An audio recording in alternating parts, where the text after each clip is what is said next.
Good morning students. आज हम लोग वीडियो के इस पार्ट में कक्षा 12 के गद्य के दूसरे पाठ बाजार दर्शन का अध्ययन करेंगे। लेकिन बाजार दर्शन पाठ को पढ़ने से पहले हम आपको बता दें कि इसके लेखक जो हैं जैनेंद्र कुमार जी, उनके जीवन परिचय के बारे में हल्का सा प्रकाश डाल देते हैं। देखिए, बाजार दर्शन जो है ये गद्य का हमारे दूसरा, और अगर हम सीरियल से देखते हैं तो ये हमारा 12वां पाठ है। तो फिर आइए अब हम देखते हैं जैनेंद्र कुमार जी के जीवन के बारे में थोड़ा सा प्रकाश। देखिए, जैनेंद्र कुमार जी का जन्म 1905 ईस्वी में अलीगढ़ में हुआ था। इन्हें इनकी साहित्यिक रचनाओं के कारण साहित्यिक अकादमी पुरस्कार, भारत भारती सम्मान, भारत सरकार द्वारा पद्म भूषण पुरस्कार से भी सम्मानित किया गया था। इन्होंने अपनी रचनाओं में अत्यंत गंभीर शैली का प्रयोग किया है। इनकी जो शैली है वह एक चिंतन दृष्टि उत्पन्न करती है। इनकी मृत्यु 1990 ईस्वी में हुई थी। इनकी जो रचनाएं हैं परख, अनाम स्वामी, त्यागपत्र, सुनीता, मुक्तिबोध, दो चिड़िया, फांसी, पाजेब आदि इनकी रचनाएं हैं। तो आइए हम देखते हैं इस चैप्टर को, बाजार दर्शन। देखिए, लेखक कहता है कि एक बार की बात है कि मेरे मित्र जो थे वो बाज़ार गए हुए थे और वो एक मामूली सी चीज़ लेने के लिए बाज़ार गए थे, लेकिन जब वो लौटते हैं तो उनके पास ढेर सारे बंडल होते हैं। तो मैंने उनसे पूछा, यह क्या है? तो वह बोले, यह जो साथ थी, अर्थात अपनी पत्नी की तरफ इशारा करते हैं कि इनके साथ रहने के कारण ऐसा हुआ है, क्योंकि यह उन्हीं की अर्थात पत्नी की महिमा है और मैं पत्नी की महिमा का कायल हूँ। क्योंकि आदिकाल से इस विषय में पति से पत्नी की ही प्रमुखता प्रमाणित है और यह व्यक्तित्व का प्रश्न नहीं है बल्कि स्त्रीत्व का प्रश्न है। स्त्री माया नहीं जोड़ेगी तो क्या मैं जोड़ूंगा? मित्र उत्तर देते हैं लेखक के। लेकिन सच तो सच होता है। लोग वास्तव में इस तरह कह करके अपनी पत्नी की ओट लेते हैं, लेकिन मूल जो होता है वह स्त्रीत्व की महिमा नहीं होती है, बल्कि वह एक विशेष महिमा होती है जो है मनी व्यय की। लेखक कहता है पैसा पावर है, पर उसके सबूत में आसपास माल टाल ना जमा हो तो क्या वह खाक पावर है? पैसे को देखने के लिए बैंक हिसाब देखिए। माल असबाब, मकान, कोठी तो अनदेखे भी दिखते हैं, अर्थात न देखना चाहें तब भी ये दिखाई देते हैं। पैसे की उस परचेजिंग पावर के प्रयोग में ही पावर का वास्तविक रस निहित है। लेकिन नहीं, लोग संयमी भी होते हैं। वे फिजूल सामान को फिजूल समझते हैं। वे पैसा बढ़ाते नहीं और बुद्धिमान होते हैं, क्योंकि बुद्धि और संयम पूर्वक वह पैसे को जोड़ते जाते हैं। वह पैसे की पावर को इतना निश्चय समझते हैं कि उसके प्रयोग की परीक्षा उन्हें दरकार नहीं है, अर्थात वो पैसे का प्रयोग करके उसकी परीक्षा करना नहीं चाहते हैं। वह खुद पैसे के जुड़ा होने पर उनका मन गर्व से भरा फूला रहता है। मैंने कहा, यह कितना सामान ले आए? मित्र ने सामने मनी बैग फैला दिया। कहा, यह देखिए।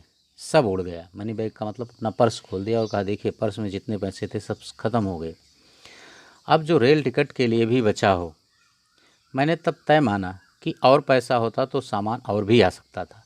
वह सामान ज़रूरत की तरफ देखकर नहीं आया है, बल्कि अपनी परचेजिंग पावर के अनुसार लाया गया है। लेकिन ठहरिए, इस सिलसिले में एक और भी चीज़ जो है वो महत्वपूर्ण है, जिसे नहीं भूलना चाहिए, क्योंकि उसका भी इस कर्तव्य में कुछ हाथ जरूर होता है। वह महत्व है बाजार का। मैंने कहा, यह इतना कुछ नाहक ले आए आप? मित्र बोले, कुछ ना पूछो। बाजार है कि शैतान का जाल है। ऐसा सजा सजा कर माल रखते हैं कि बेहया ही हो जो उनके दुकानदारों के चक्कर में ना फंसे।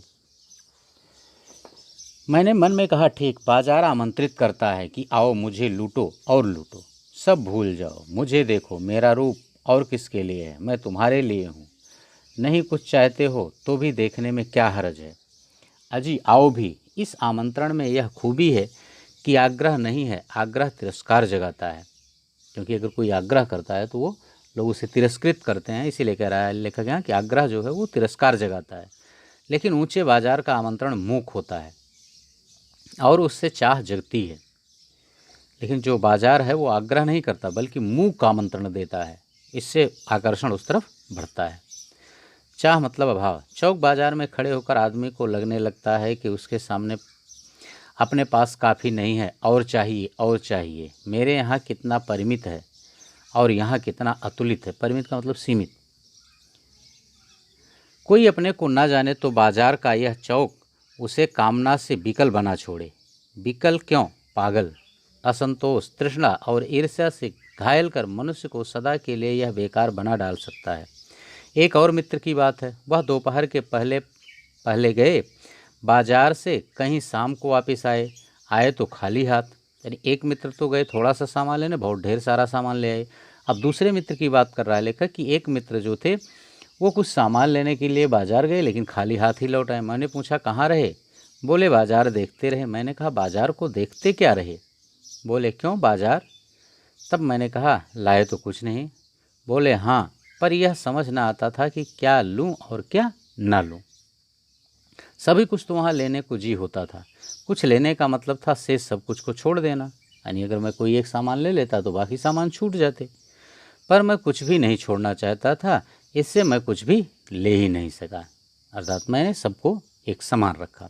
मैंने कहा खूब, पर मित्र की बात ठीक थी। अगर ठीक पता नहीं है कि क्या चाहते हो तो सब ओर की चाह तुम्हें घेर लेगी। यानी अगर हम बाज़ार गए हैं और हमें यह ना पता हो कि क्या खरीदना है तो ये भी खरीद लें, ये भी खरीद लें, ये भी खरीद लें, हमें चाह जो है वो परेशान कर देगी।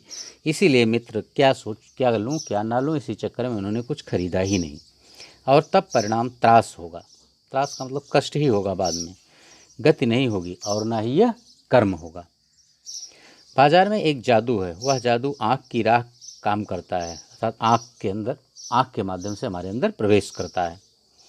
वह रूप का जादू है, पर जैसे चुंबक का जादू लोहे पर ही चलता है, वैसे ही इस जादू की भी मर्यादा है। जेब भरी हो और मन खाली हो, ऐसी हालत में जादू का असर खूब होता है। यानी जब आप कुछ लेने के लिए ना गए हों लेकिन आपके पास काफ़ी पैसे हों तो बाजार के चक्कर में आप बाजार के जादू में फंस जाएंगे। जेब खाली पर मन भरा हो तो भी जादू चल जाएगा। मन खाली है तो बाजार की अनेकानेक चीज़ों का निमंत्रण उस तक पहुंच जाएगा। कहीं हुई उस वक्त जेब भरी, तब तो फिर वह मन किसकी मानने वाला है। मालूम होता है यह भी लूँ वह भी लूँ, सभी सामान जरूरी और आराम को बढ़ाने वाला मालूम होता है, पर यह सब जादू का असर है। जादू की सवारी उतरी कि पता चलता है कि फैंसी चीज़ों की बहुतायत आराम में मदद नहीं देती बल्कि खलल ही डालती है। यानी फैंसी वस्तुएं जो होती हैं हमें आराम नहीं देती, जितनी आराम देती हैं उससे कहीं ज़्यादा दिमाग में टेंशन उनकी सुरक्षा का रहता है। थोड़ी देर को स्वाभिमान को जरूर सेंक मिलता है, यानी स्वाभिमान हमारा जरूर पूरा होता है। इससे अभिमान की गिल्टी की और खुराकी ही मिलती है। जकड़ रेशमी डोरी की हो तो रेशम के स्पर्श के मुलायम के कारण वह कम जकड़ होगी, पर उस जादू की जकड़ से बचने का एक सीधा सा उपाय है। वह यह है कि बाजार जाओ तो खाली मन ना हो। मन खाली हो तब बाजार ना जाओ। कहते हैं लू में जाना हो तो पानी पीकर जाना चाहिए, क्योंकि पानी भीतर हो तो लू का लूपन व्यर्थ हो जाता है, अर्थात लू नहीं लगती। इसी प्रकार मन लक्ष्य से भरा हो तो बाजार भी फैला का फैला ही रह जाएगा, तब वह घाव बिल्कुल नहीं दे सकेगा। यानी अगर आप कुछ उद्देश्य बना कर जाते हैं कि हमें यही सामान लेना है तो बाजार के जादू का असर आपके ऊपर नहीं चलेगा, बल्कि कुछ आनंद ही देगा। तब बाजार तुमसे कृतार्थ होगा, क्योंकि तुम कुछ न कुछ सच्चा लाभ उसे दोगे। बाजार की असली कृतार्थता है आवश्यकता के समय काम आना। यानी बाजार तभी कृतार्थ अपने आप को मानता है जब आपकी आवश्यकता में वह आपके काम आ जाए। यहाँ एक अंतर चिन्ह लेना बहुत ज़रूरी है, क्योंकि मन नहीं खाली रहना चाहिए। इसका मतलब यह नहीं है कि वह मन बंद रहना चाहिए। जो बंद हो जाएगा वह शून्य हो जाएगा। इसलिए हमारा मन भी खाली नहीं रहना चाहिए, क्योंकि खाली होने का अधिकार बस परमात्मा का है, जो सनातन भाव से संपूर्ण है, शेष सब अपूर्ण है। इससे मन बंद नहीं रह सकता। सब इच्छाओं का निरोध कर लोगे यह झूठ है, और अगर इच्छा निरोध तपह का ऐसा ही नकारात्मक अर्थ हो तो वह तप झूठ है। वैसे तप की राह रेगिस्तान को जाती होगी, मोक्ष की राह वह नहीं है, क्योंकि ठाठ देकर मन को बंद कर रखना जड़ता है। लोभ का यह जीतना नहीं है कि जहाँ लोभ होता है यानी मन में वहाँ नकार हो। यह तो लोभ की ही जीत है और आदमी की हार है। आँख अपनी फोड़ डाली, तब लोभनीय के दर्शन से बचे तो क्या हुआ? ऐसे क्या लोभ मिट जाएगा? और कौन कहता है कि आँख फूटने पर रूप दिखना बंद हो जाएगा? क्या आँख बंद करके ही हम सपने नहीं लेते हैं? सपने नहीं लेते का मतलब है सपने नहीं देखते हैं, अर्थात जितने भी सपने देखते हैं हम आँख बंद करके ही देखते हैं। और वह सपने क्या चैन भंग नहीं करते? इससे मन को बंद कर डालने की कोशिश तो अच्छी नहीं है, वह अकारत है। यह तो हठ वाला योग है, शायद हठ ही हठ है, योग नहीं है। इससे मन कृश भले हो जाए, अर्थात पतला हो जाए, मन की इच्छाएं क्षीण हो जाएं, और पीला और असक्त जैसे विद्वान का ज्ञान वह मुक्त ऐसे नहीं होता। इससे वह व्यापक की जगह संकीर्ण और विराट की जगह क्षुद्र होता है। इसलिए उसका रोम रोम मूंद कर बंद तो मन को करना नहीं चाहिए। वह मन पूर्ण कब है? हम में पूर्णता होती तो परमात्मा से अभिन्न हम महाशून्य ही न होते। अपूर्ण हैं, इसी से हम हैं। सच्चा ज्ञान सदा इसी अपूर्णता के बोध को हम में गहरा करता है। अर्थात जब सच्चा ज्ञान होता है तो हम अपूर्णता में अत्यधिक डूब जाते हैं, अर्थात हम मानते हैं कि हम कुछ नहीं जानते हैं, अगला ही हमसे ज़्यादा जानता है, अर्थात हमारे अंदर का जो अहम है वो समाप्त हो जाता है। सच्चा कर्म सदा इस अपूर्णता की स्वीकृति के साथ होता है। अतः उपाय कोई वही हो सकता है जो बलात् मन को रोकने को न कहे, जो मन को भी इसलिए सुने क्योंकि वह अप्रयोजनीय रूप में हमें नहीं प्राप्त हुआ है। हाँ, मनमानेपन की छूट मन को ना हो, क्योंकि वह अखिल का अंग है, खुद कुल नहीं है। पड़ोस में एक महानुभाव रहते हैं जिनको लोग भगत जी कहते हैं। चूरन बेचते हैं या काम करते हैं, जाने उन्हें कितने बरस हो गए चूरन बेचते हुए, लेकिन किसी एक भी दिन चूरन से उन्होंने 6 आने पैसे से ज़्यादा नहीं कमाए। चूरन उनका आसपास सरनाम है, अर्थात प्रसिद्ध है और खुद ब खुद लोकप्रिय है। कहीं व्यवसाय का गुर पकड़ लेते और उस पर चलते तो आज खुशहाल क्या माला माल भी होते। क्या कुछ उनके पास ना होता? इधर 10 वर्षों से मैं देख रहा हूँ उनका चूरन हाथों हाथ बिक जाता है, पर वह ना उसे थोक देते हैं ना व्यापारियों को बेचते हैं। पेशगी आर्डर कोई नहीं लेते। बंधे वक्त पर अपनी चूरन की पेटी लेकर घर से बाहर हुए नहीं कि देखते देखते 6 आने की कमाई उनकी हो जाती है। लोग उनका चूरन लेने को उत्सुक जो रहते हैं। चूरन से भी अधिक शायद वह भगत जी के प्रति अपनी सद्भावना का देने को उत्सुक रहते हैं, अर्थात उनके प्रति सद्भावना व्यक्त करते हैं। पर 6 आने पूरे हुए नहीं कि भगत जी बाकी चूरन बालकों को मुफ्त बांट देते हैं। कभी ऐसा नहीं हुआ है कि कोई उन्हें 25वां पैसा भी दे सके। कभी चूरन में लापरवाही नहीं हुई और कभी रोग होता भी उन्हें मैंने नहीं देखा कि वो कभी बीमार हुए। और तो नहीं, लेकिन इतना मुझे निश्चय मालूम होता है कि इस चूरन वाले भगत जी पर बाजार का जादू नहीं चल सकता। कहीं आप भूल कर ना बैठिएगा, इन पंक्तियों को लिखने वाला मैं चूरन नहीं बेचता हूँ, जी नहीं। ऐसी हल्की बात भी न सोचिएगा। यह समझिएगा कि लेख के किसी भी मान्य पाठक से उस चूरन वाले को श्रेष्ठ बताने की मैं हिम्मत कर सकता हूँ। क्या जाने उस भोले आदमी को अक्षर ज्ञान तक भी है या नहीं है, अर्थात जो चूरन भगत जी बेचते हैं अक्षर जानते हैं, पढ़ना लिखना जानते हैं कि नहीं भी जानते हैं। और बड़ी बातें तो उसे मालूम क्या होगी, और हम आप ना जाने कितनी बड़ी बड़ी बातें जानते हैं। इससे यह तो हो सकता है कि वह चूरन वाला भगत हम लोगों के सामने एकदम नाचीज आदमी हो, लेकिन आप पाठकों की विद्वान श्रेणी का सदस्य होकर भी मैं यह स्वीकार नहीं करना चाहता हूँ कि उस अपदार्थ प्राणी को वह प्राप्त है जो हम में से बहुत कम को शायद प्राप्त है। उस पर बाजार का जादू वार नहीं कर पाता। माल बिछा रहता है और उसका मन अडिग रहता है। पैसा उससे आगे होकर भीख तक मांगता है कि मुझे लो, लेकिन उसके मन में पैसे पर दया नहीं समाती। वह निर्मम व्यक्ति पैसे को अपने आहत गर्भ में बिलखता ही छोड़ देता है। ऐसे आदमी के आगे क्या पैसे की व्यंग शक्ति कुछ भी चलती होगी? क्या वह शक्ति कुंठित रहकर सलज्ज ही न हो जाती होगी? पैसे की व्यंग शक्ति को सुनिए, वह दारुण है। मैं पैदल चल रहा हूँ कि पास ही धूल उड़ाती निकल गई मोटर। वह क्या निकली, मेरे कलेजों को कौंधती एक कठिन व्यंग की लीक ही आर से पार हो गई, अर्थात आर पार हो गई। जैसे किसी ने आंखों में उंगली देखकर दिखा दिया